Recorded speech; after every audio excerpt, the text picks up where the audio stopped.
patnubay at gabay ng magulang ay kailangan sa mga batang manonood.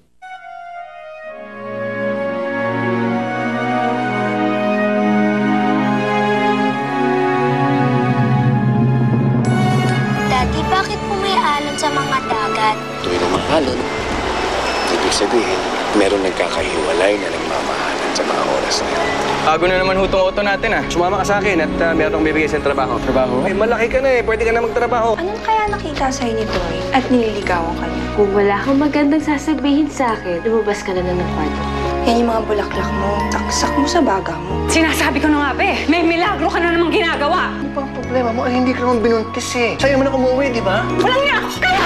Kung mag-iiskandalo ka, huwag dito sa opisina. Umuwi ka na sa bahay. Napahiya mo ako sa mga tao ko. Pinigilan ko po, kaso lang nagpumilit. Kaya dumiretso doon po sa kwarto niyo. Kung diretso ko yung mukha mo! Sir. Ano ba? Bago pa lang dito, palpa ka na. Kung hindi ka nakakabayad dito, hindi ka makakaalis. Sorry na. Alam mo, hindi ako mangangako. Pero pipigilan ko lang ang sarili ko at hindi na ako papatol sa iba. Daddy! May regalo ako sa'yo. Wow! Dress? Para saan to, Dad? Anniversary ng company namin. Kaya gusto ko isuot mo to dahil magpapaparty tayo. Wala naman akong gusto kay Troy. Wes, tanga ka. Sorry.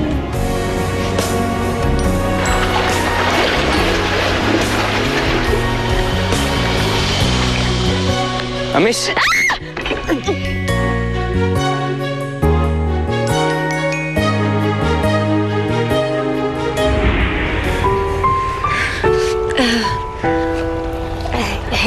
Thank you. Ano nga naman dito? Kasi may tinatakasan ako eh. Yung kapatid ng mami ko na hindi ko masyadong kasundo and yung naniligaw sa akin. Feeling ko nga pinaglihi siya sa aircon kasi masyadong presko. Kanina ka pa ba nandito? Ha? Teka, sa'yo ba itong bangka? Ito. Hindi, pero kilala ko yung may-ari. Talaga? Marunong ka ba magsagwan? Sagwan? Tara. Teka, samahan mo ko. Halika! Teka. Halika! Teka, sandali. Hindi pa tayo nakakapagpaalam. Halika! Teka! Teka na! Sigurado ka? Oo. Marunong ka magsagwan, di ba? Posibleng hindi.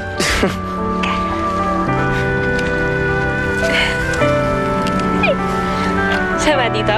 Oo. Ingat.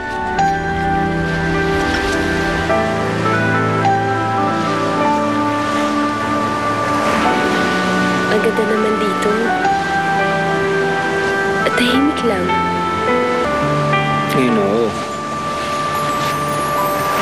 Kaso pag tagulan, malakas ang alon.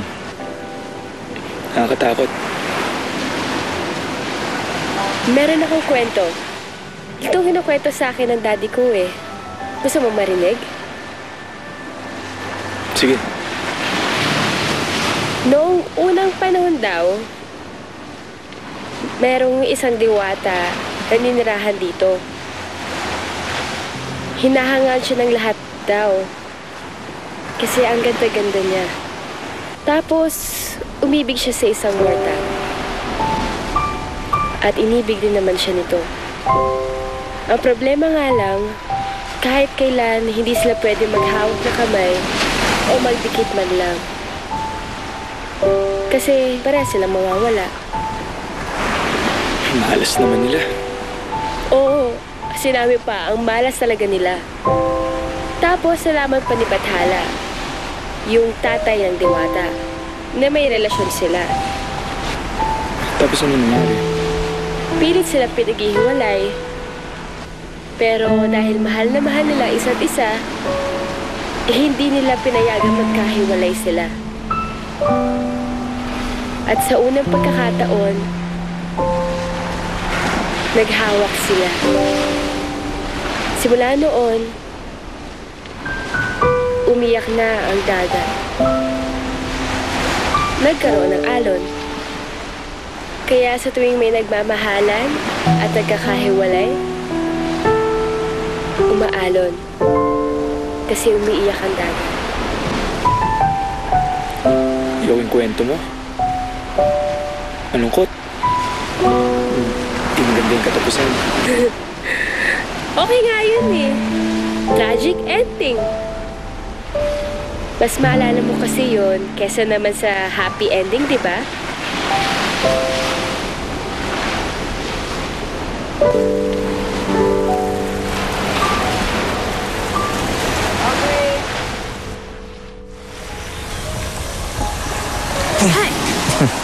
Dahan-dahan.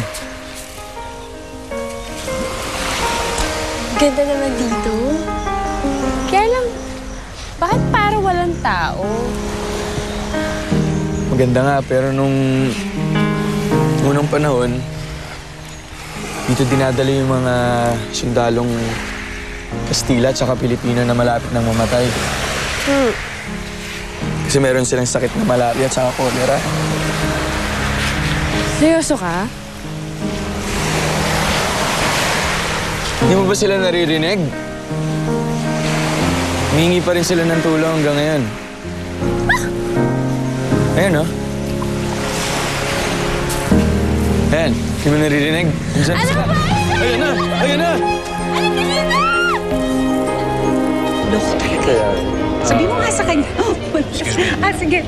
Nasaan na ano? Sino? Tito. I was actually looking for her also.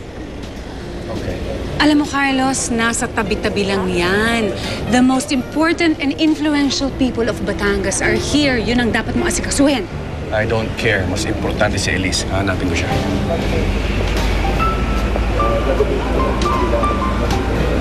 Ate, ano pa naman yung dalawang yun? Ang laki-laki na ni Elise pero parang bata pa rin kung hanapin. Ano? Hindi mo ba sila susundan? Dito ka lang?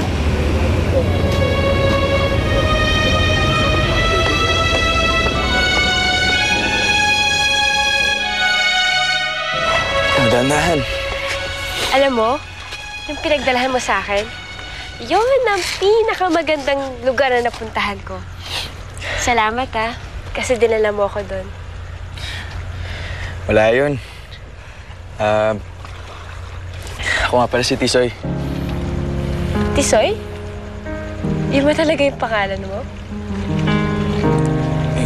Yung kasi yung tawag ng lahat sa akin eh.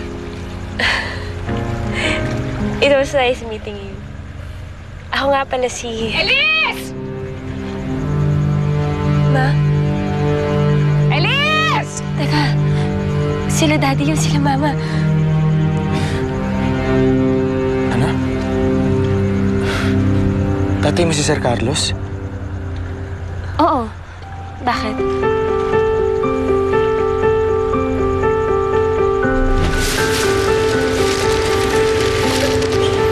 Salamat!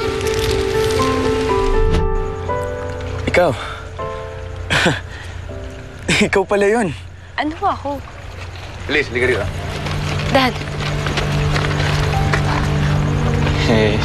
Anak niyo pala siya, Sir. Dad! Dad! Anong ginawa mo sa anak ko? Saan mo siya dinala?